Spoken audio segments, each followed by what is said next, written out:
c'est un Français. Quand tu as une bonne équipe il faut faire en sorte que nga am coach boo xam ne dina mën a nekk à la dimension de l'équipe mais sincèrement ñun depuis Aliou Cissé à Pape Thiaw. caaxaan baaxul quand même ça ne marche pas. caaxaan baaxul. président Lamine Gueye merci beaucoup caaxaan baaxul sëñ Saliou jàpp nañ ne peut-être instant bi depuis le départ pour certains depuis le départ de Augustin Senghor ak Aliou Cissé dañoo nemmeeku tanière bi dafa am instabilité bi bu am ci biir ndax ay problème dañ koy faral di gis des fois prime lañ ñuy waxta loo xamante ne c'était réglé depuis un bout de temps tey bu ñu ñëwaatee ñu gis li nga xamante ne moom lañ ñu servir ci coupe du monde bi ndax jàpp nga ne loolu également c'est la stricte réalité. On doit régler le problème globalement, surtout au niveau de la fédération, parce que je ne peux pas accepter man Pape mu baax ak mu bon moo doon coach bu équipe nationale waruñu waaj ñu ni dañuy dem coupe du monde Pape Thiaw di réclamer un contrat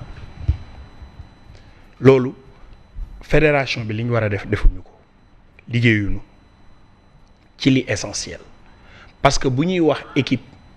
cela veut dire am nañ sélectionneur au préalable ba mu jël joueurs yi mu war a jël ba former équipe donc loolu erreur bu yaatu la boo xam ne fédération bi ñoom ñoo ko def beneen wàll bi dañ leen critiquer ñoom ñépp ci tanière bi ci hôtel bi ñu jël baaxul boy yi amuñu temps de repos bu baax parce que hôtel bi ñu nekk chaque jour càmbal ji dafa bari seen restauration baaxul boy yi dañuy nekk di dem di wuti ji ay lu ñu lekk et tout cela pour une nation de foot qui est le Sénégal au niveau continental am 2 étoiles tey jii nii fédération war nañu bu ñuy dem ñu xool hôtel boo xamante ni ñoom rek a fay ne indaale seen chef cuisinier mettre leen dans des dispositifs d'aller chercher une coupe du monde loolu mooy rôle fédération bi mais aujourd'hui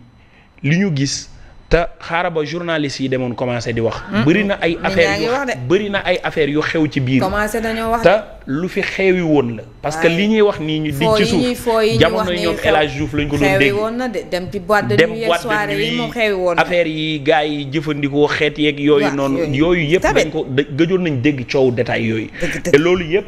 c'est à l'image de la fédération. dëgg la alors man. li may wax duma d'accord ci cadre xam nga lu may d'accord doyen dans une équipe gis nga Lukaku bu amul woon blessure bu yàgg toog ci championnat bi presque footballul année bi yëpp non beneen taxawaay la ñuy am ci moom gis nga nit boo doonee doyen boo defee sax ay beaux jours ba nga xamante ni si fii ñi fi nekk ñooy boy cadre amul ci équipe man li ma gëm ci cadre mooy joueur bu performant gis nga Mbappé il est le cadre de l'équipe de France parce qu'il est le plus performant il fait partie des plus performants moom ak Olise et dañ koy prouver sur le terrain loolu mooy cadre même dans les entreprises bu ñu la recruter nga am ay doctorat lu nekk à travers poste bi ñu lay jox ci ngay doonee cadre te à travers poste bi ñu lay jox mooy résultat yi ñuy xaar ci yow y a pas de cadre y a que des doyens yu ñu bokkal équipe ñoo xam ne ñoo leen mag nekk ci biir équipe bi cadre mooy joueur bi performant on les choisit par leur performance fii amul da nga yàgg ci équipe bi amul da nga fi def lii sunu xarit nga déedéet football tranche de citron la boo xamante ni si da ngay presser jus bi bu amatul jus bi da nga koy teg nële dem wuti ji bu ko am football lii ñu ci soxla ci expérience yépp lii ñu ci gën a soxla mooy puissance de feu bi nga xamante ni dañ ko soxla te loolu xale moo koy am te am nañ xale yu ko am combinaison yi ñu war a def pour di gagner ñépp xam nañ ko alors parce que li président di wax naan équipe bi ku ne am nga ñëgi xol parce que équipe bi dafa nekk ci xolu askan bi yépp dañ leen di topp di leen suivre parce que ça concerne la nation fi ñu nekk tey jii coupe du monde des nations le Sénégal est représenté par son équipe nationale alors c'est la nation et quand ça concerne la nation c'est tout un peuple et ça quand ça concerne un peuple il faut faire avec tout le peuple et loolu noonu moom la ñu war a xoolaat naka lañ koy defaree parce que nag du ñu taxaw ci coupe du monde bi c'est derrière nous toog nañu Coupe d'Afrique bi c'est derrière nous. meilleur éliminé oui non yooyu xewi xoolal. meilleur éliminé toog nañu xam nga fi mu toll nii lan la ñu war a xool. lan la ñu war a xool.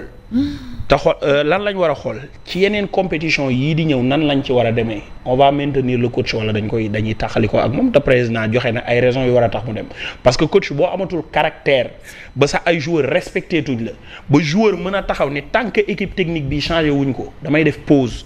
cela veut dire que li muy subir ci biir tanière bi moom moo ko xam. et yooyu noonu bis bu génnee amul étouffé leen ko fédération bi nañ ko noppi waale nangam sangam déedéet. li ne ci fédération bi baaxul dañ ko fay dindi. dañ ko fay dindi ay affaire club bu xaritoo yooyu noonu newuñ ci. c'est la nation c'est l'équipe nationale du Sénégal fédéraux yi dañu war a doon ñu ko mériter xam ko di def ay résultats loolu la ñuy xaar pas ay affaire copinage ak yooyu diw sama xarit la sama famille faaw ma yóbbaale le soxlawuñu loolu on va en compétition. On amène le nécessaire et les moyens yi ñu yor on le met à la disposition de l'équipe mooy tànnal leen hôtel bu baax yóbbul leen lépp li ci war mettre leen dans de bonnes conditions bu pare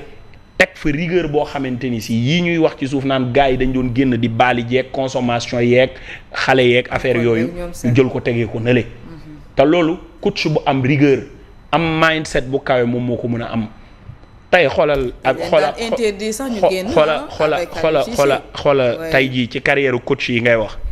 mais Omar Daf il a fait ay preuve am chocho dem ba doon fa presque adjoint coach dem ba coacher fa presque équipe bi Habib Beye en a fait la même chose tey jii ba dem yor Olympique de Marseille moo xam def na ay preuve deful ay preuve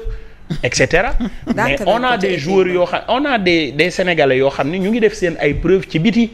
ci série ci championnat yi di wane ni mën nañu lii di ñëw bu ñuy dem nag ci loolu noonu dañu war a def discernement xam nga tey jii nii yow mii di wax ni dàq nañ Habib Beye en temps normal laata ñoo jël Pape Thiaw bu ñu tegee Habib Beye ak Pape Thiaw ni jël leen ci footballistiquement parlant ñi ko xam ñu jël Pape Thiaw yow ku ñaari tali dàq di nga ko jël comparé ak ku yéegal club ba Marseille mën ko jënd. Marseille ba mu koy jël dafa nekkoon ci problème. ñun xam nañ parce que ñun Marseille la ñuy supporter chaque jour fa la ñuy nekk ci je ne dis pas qu'on doit prendre Habib Beye non je ne dis pas ça. non je comprends bien fi ngay waxee. li nga xamante ni si ils sont en train de le faire ci xam-xamu football di ko jàng di ko pratiquer wëlbatiku tey jii doon ay coach di def seen ay preuves ndànk-ndànk il faut choisir toujours la crème pour la nation. Très bien. C'est toujours ça. Merci beaucoup, c'est important mais équipe nationale bi fi mu toll nii duñ ci permettre benn coach buy ñëw di jàngee ci suñu équipe nationale bi amatul loolu il y a pas de sentiment jëm ci li nga xamante ne moom moo di équipe nationale nañu génnee xaalis bu bëri uti ji coach boo xamante ne capable na jël suñu équipe bi